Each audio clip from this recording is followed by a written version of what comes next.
Sans nos muscles, nous ne serions pas grand-chose. Alors chez certains, ils se voient beaucoup, chez d'autres un petit peu moins, mais nous les utilisons en permanence. Et finalement, on ne les connaît pas si bien que ça, ces muscles. Alors qu'est-ce qu'un muscle? Eh bien, il faut savoir que le moindre geste du quotidien est lié à un muscle. Marcher, manger ou tout simplement rester debout, eh bien sans les muscles, notre squelette ne tiendrait pas et il serait impossible de bouger. Les muscles peuvent même fonctionner quand on n'y pense pas. Notre respiration, les battements de notre cœur, la digestion, tout cela, eh bien c'est grâce à nos muscles. Nous en avons 640 et chacun de ces muscles est important. Il y a 3 types de muscles. Il y a d'abord le muscle cardiaque, celui qui fait battre le cœur. Il y a les muscles striés squelettiques, les muscles rouges, vous savez, ceux qui permettent justement de faire bouger notre corps. Et puis vous avez les muscles lisses qu'on ne contrôle pas. Les voici les muscles lisses. Ce sont les muscles qui entourent l'estomac ou ceux des intestins, par exemple. Alors maintenant, je vous propose d'aller voir à l'intérieur des muscles. Qu'est-ce qui se passe? Regardez, dans leur enveloppe, dans l'enveloppe des muscles, il y a des centaines et des centaines de faisceaux qui eux-mêmes renferment des milliers de cellules musculaires. Ces cellules se présentent sous la forme de fibres. Ce sont des cellules très particulières. Ce sont elles qui font se contracter le muscle. Alors on va voir également comment cela fonctionne.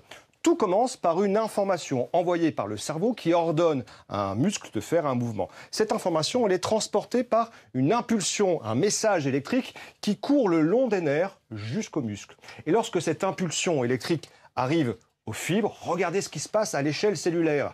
Eh bien, il y a un dispositif très sophistiqué qui permet aux cellules et des fibres de s'allonger et de se rétracter. Répétée des centaines de millions de fois à l'échelle globale du muscle, cette contraction en fait cellulaire génère le mouvement musculaire. Mais attention, parce que chaque contraction sollicite les fibres musculaires de manière extrêmement intense et cela peut même les endommager.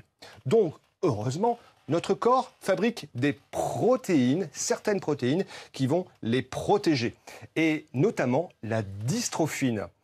Elle est essentielle, cette dystrophine, parce que sans elle, les muscles finissent par s'abîmer et à moins bien fonctionner. Or, on l'a vu également ensemble, les protéines sont fabriquées à partir de nos gènes, qui sont codés dans l'ADN, qui est présent dans nos cellules. J'espère que vous vous rappelez. Mais parfois, une mutation génétique sur l'ADN perturbe à la fois la production et l'utilisation de dystrophine. C'est l'origine d'une maladie qu'on appelle la myopathie de Duchenne. Alors il existe d'autres formes de myopathie qui touchent les fibres musculaires. Elles ne sont pas toutes d'ailleurs d'origine génétique et il y a encore du travail pour comprendre. Et c'est pour ça que la recherche est importante, parce qu'on ne peut pas concevoir des traitements si on ne comprend pas les mécanismes des maladies. Et franchement, depuis 35 ans, que de chemin parcouru. Parce qu'à l'époque, tout était encore très flou.